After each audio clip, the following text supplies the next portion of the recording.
दोस्तों नमस्कार। मैं नाथ सोनांचली कथा कहानी और उपन्यास के संग के साथ पुनः हाजिर हूँ। दोस्तों, इस समय हम लोग सुन रहे हैं प्रेमचंद की लिखी हुई कुछ श्रेष्ठ कहानियों का वाचन। इस कड़ी में आज लीजिए सुनिए प्रेमचंद की लिखी हुई मानसरोवर भाग 3 से कहानी उद्धार का वाचन मेरे अर्थात नाथ सोनांचली के स्वर में। हिंदू समाज की वैवाहिक प्रथा इतनी दूषित, इतनी चिंताजनक, इतनी भयंकर हो गई है कि कुछ समझ में नहीं आता। उसका सुधार क्यों कर हो। बिरले ही ऐसे माता पिता होंगे जिनके 7 पुत्रों के बाद एक भी कन्या उत्पन्न हो जाए तो वह सहर्ष उसका स्वागत करें। कन्या का जन्म होते ही उसके विवाह की चिंता सिर पर सवार हो जाती है और आदमी उसी में डुबकियां खाने लगता है।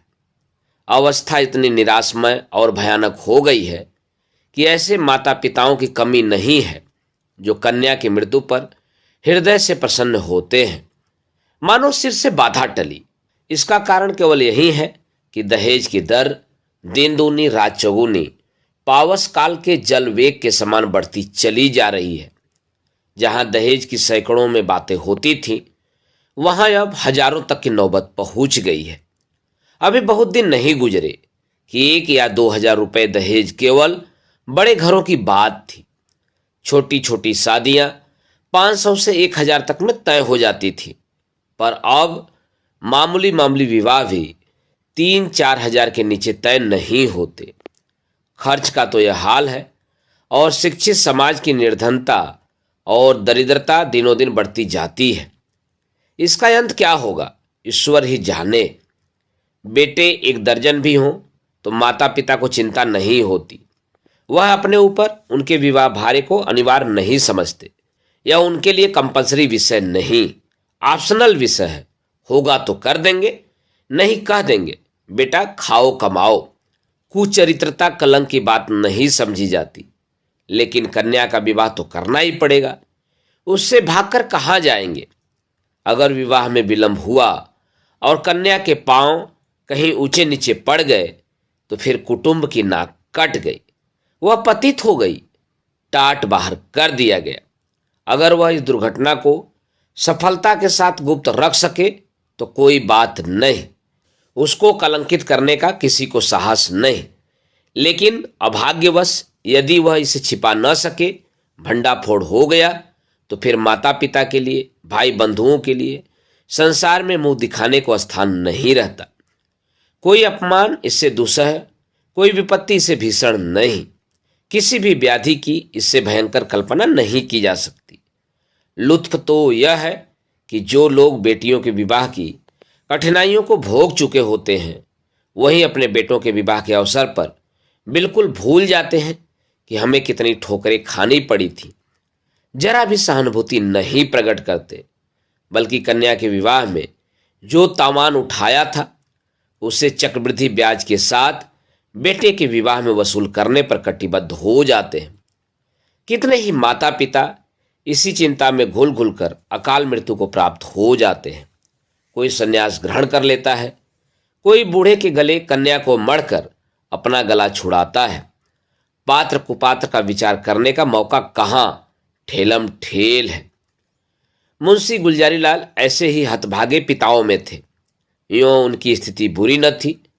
200-250 रुपये महीने वकालत से पीट लेते थे, पर खानदानी आदमी थे, उदार हृदय। बहुत किफायत करने पर भी माकूल बचत न हो सकती थी।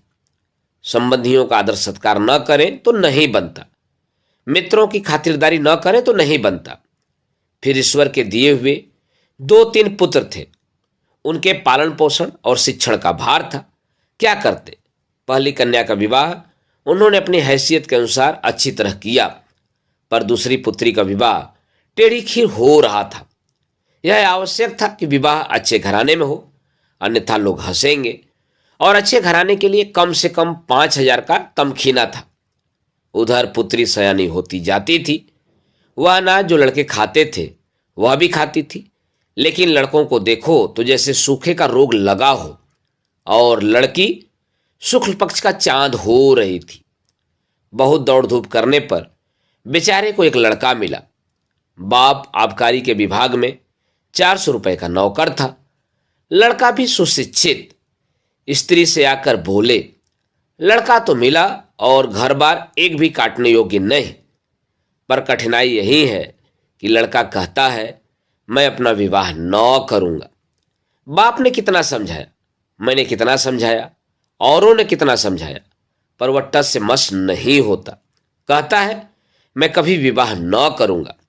समझ में नहीं आता विवाह से क्यों इतनी घृणा करता है। कोई कारण नहीं बतलाता, बस यही कहता है मेरी इच्छा।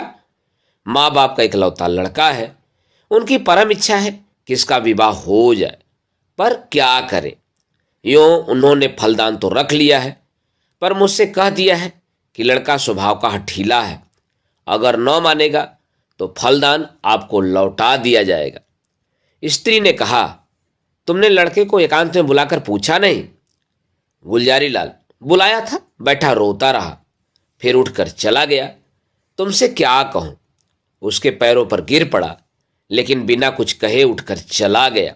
स्त्री, देखो इस लड़के के पीछे क्या क्या झेलना पड़ता है। गुलजारी लाल, कुछ नहीं, आजकल के लौंडे सैलानी होते हैं, अंग्रेजी पुस्तकों में पढ़ते हैं कि विलायत में कितने ही लोग अविवाहित रहना पसंद करते हैं। बस यही सनक सवार हो जाती है कि निर्द्वंद रहने में ही जीवन की सुख और शांति है। जितनी मुसीबतें हैं वह सब विवाह में ही हैं। मैं भी कॉलेज में था तब सोचा करता था कि अकेला रहूंगा और मजे से सैर सपाटा करूंगा। स्त्री है तो वास्तव में बात यही, विवाह ही तो सारी मुसीबतों की जड़ है। तुमने विवाह न किया होता तो क्यों ये चिंताएं होती। मैं भी कुंवारी रहती तो चैन करती। इसके 1 महीने बाद मुंशी गुलजारी लाल के पास वर ने यह पत्र लिखा, पूज्यवर सादर प्रणाम।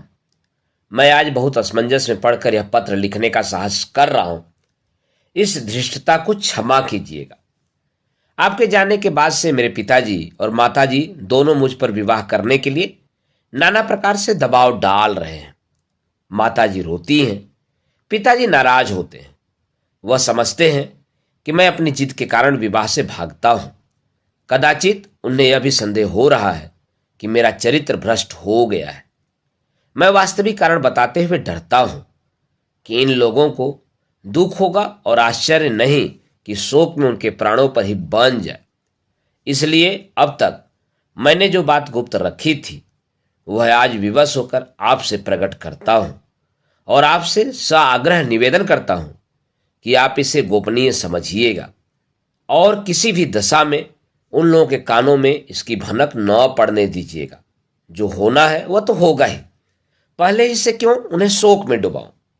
मुझे 5-6 महीनों से अनुभव हो रहा है कि मैं क्षय रोग से ग्रसित हूं। उसके सभी लक्षण प्रकट होते जाते हैं। डॉक्टरों की भी यही राय है।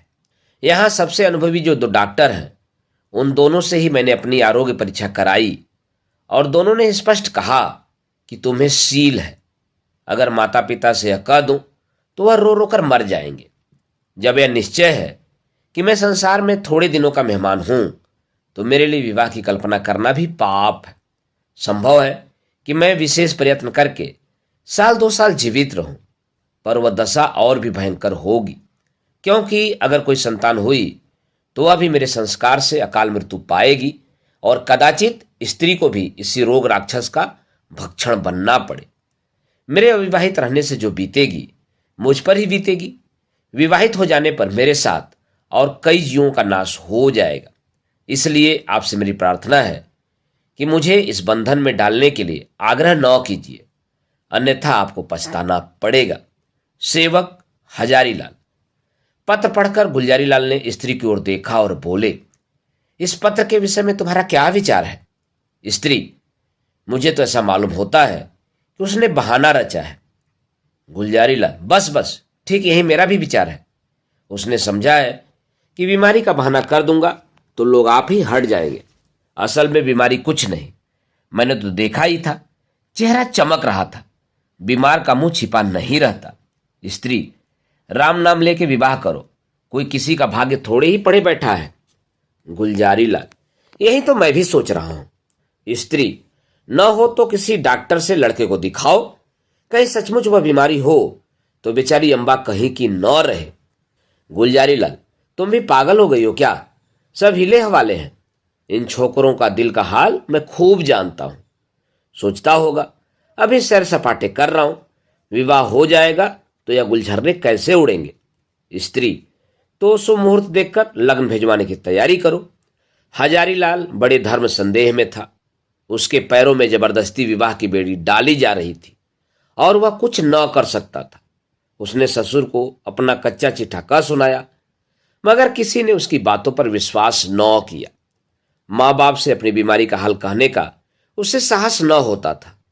न जाने उनके दिल पर क्या गुजरे, न जाने क्या कर बैठे।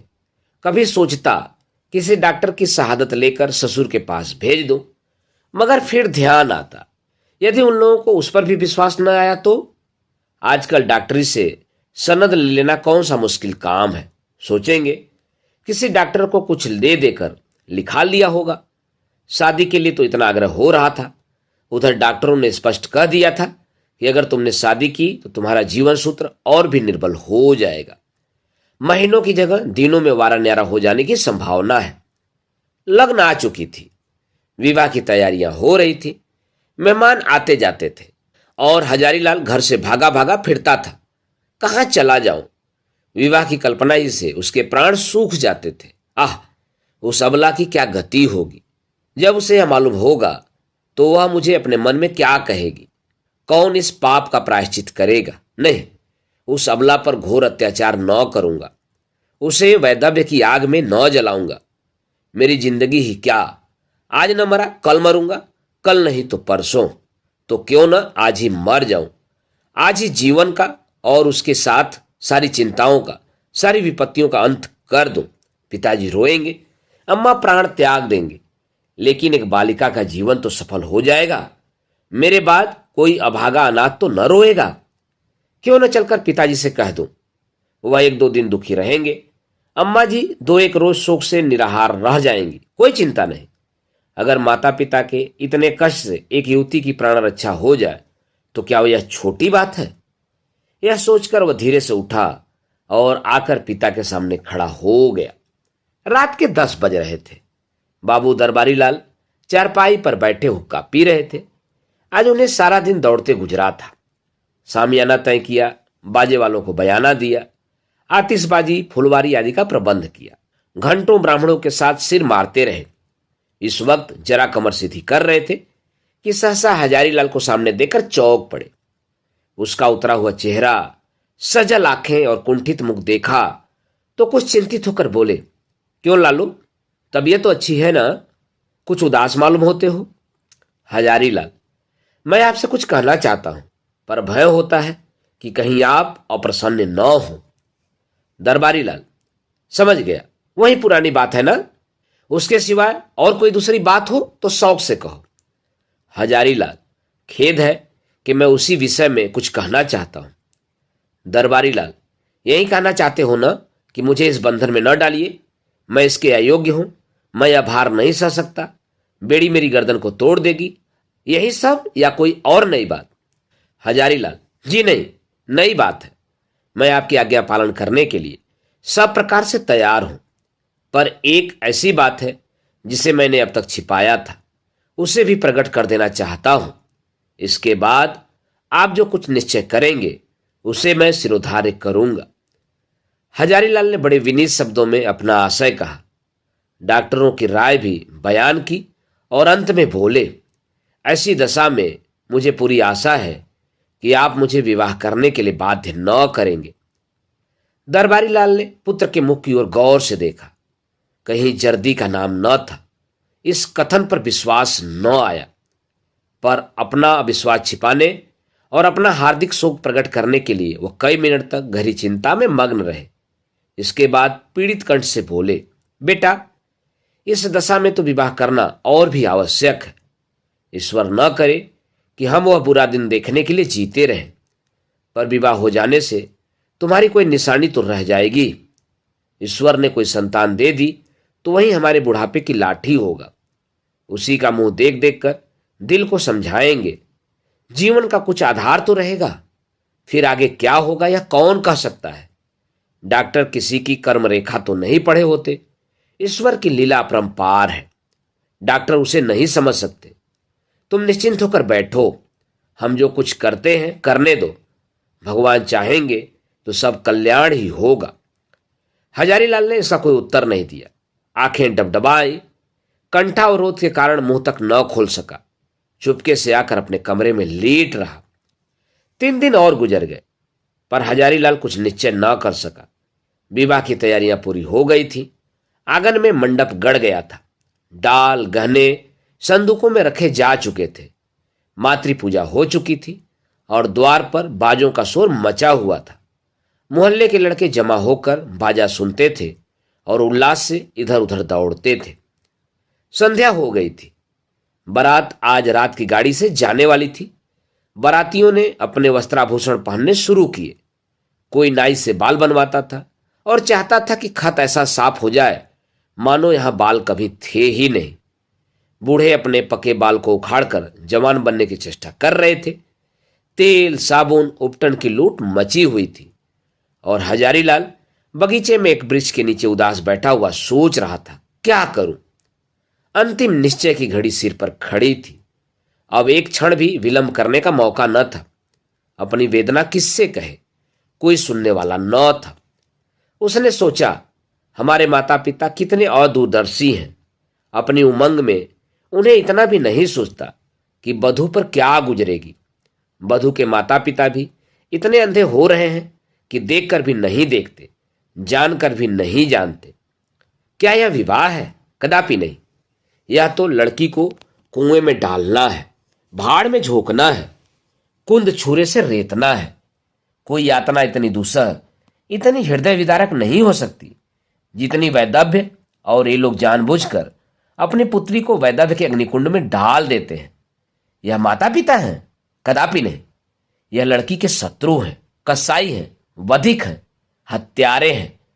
क्या इनके लिए कोई दंड नहीं जो जानबूझकर अपनी प्रिय संतान के खून से अपने हाथ रंगते हैं? उसके लिए कोई दंड नहीं। समाज भी उन्हें दंड नहीं देता। कोई कुछ नहीं कहता। हाय! कुछ सोचकर हजारीलाल उठा और एक और चुपचाप चल दिया। उसके मुख पर तेज छाया हुआ था। उसने आत्म बलिदान से इस कष्ट का निवारण करने का दृढ़ संकल्प कर लिया था। उसे मृत्यु का लेश मात्र भी भय न था। वह उस दशा को पहुंच गया था जब सारी आशाएं मृत्यु पर ही अवलंबित हो जाती हैं। उस दिन से फिर किसी ने हजारीलाल की सूरत नहीं देखी। मालूम नहीं जमीन खा गई या आसमान। नदियों में जाल डाले गए, कुओं में बांस पड़ गए, पुलिस में हुलिया गया, समाचार पत्रों में विज्ञप्ति निकाली गई, पर कहीं पता न चला। कई हफ्तों के बाद छावनी रेलवे स्टेशन से 1 मील पश्चिम की ओर सड़क पर कुछ हड्डियां मिली। लोगों को अनुमान हुआ कि हजारीलाल ने गाड़ी के नीचे दबकर जान दी, पर निश्चित रूप से कुछ मालूम न हुआ। भादों का महीना था और तीज का दिन। घरों में सफाई हो रही थी। सौभाग्यवती रमणियां 16 श्रृंगार किए गंगा स्नान करने जा रही थी। अंबा स्नान करके लौट आई थी और तुलसी के कच्चे चबूतरे के सामने खड़ी वंदना कर रही थी। पतिगृह में उसकी यह पहली ही तीज थी। बड़ी उमंगों से व्रत रखा था। सहसा उसके पति ने अंदर आकर उसे साहस नेत्रों से देखा और बोला, मुंशी दरबारीलाल तुम्हारे कौन होते हैं?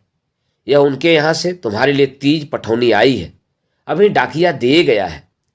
यह कहकर उसने एक पार्सल चारपाई पर रख दिया। दरबारीलाल का नाम सुनते ही अंबा की आंखें सजल हो गई। वह लपकी हुई आई और पार्सल को हाथ में लेकर देखने लगी, पर उसकी हिम्मत न पड़ी कि उसे खोले। पिछली स्मृतियां जीवित हो गई। हृदय में हजारीलाल के प्रति श्रद्धा का एक उद्गार सा उठ पड़ा। आह! यह उसी देवात्मा के आत्मबलिदान का पुनीत फल है कि मुझे यह दिन देखना नसीब हुआ। ईश्वर उन्हें सद्गति दे। वह आदमी नहीं, देवता थे जिसने मेरे कल्याण के निमित्त अपने प्राण तक समर्पण कर दिए। पति ने पूछा, दरबारीलाल तुम्हारे चचा हैं? अंबा, हाँ। पति, इस पत्र में हजारीलाल का नाम लिखा है। यह कौन है? अंबा, यह मुंशी दरबारीलाल के बेटे हैं। पति, तुम्हारे चचेरे भाई? अंबा, नहीं, मेरे परम दयालु उद्धारक, जीवन दाता, मुझे अथाह जल में डूबने से बचाने वाले, मुझे सौभाग्य का वरदान देने वाले। पति ने इस भाव से कहा मानो कोई भूली हुई बात याद आ गई हो। आह, मैं समझ गया, वास्तव में वह मनुष्य नहीं देवता थे।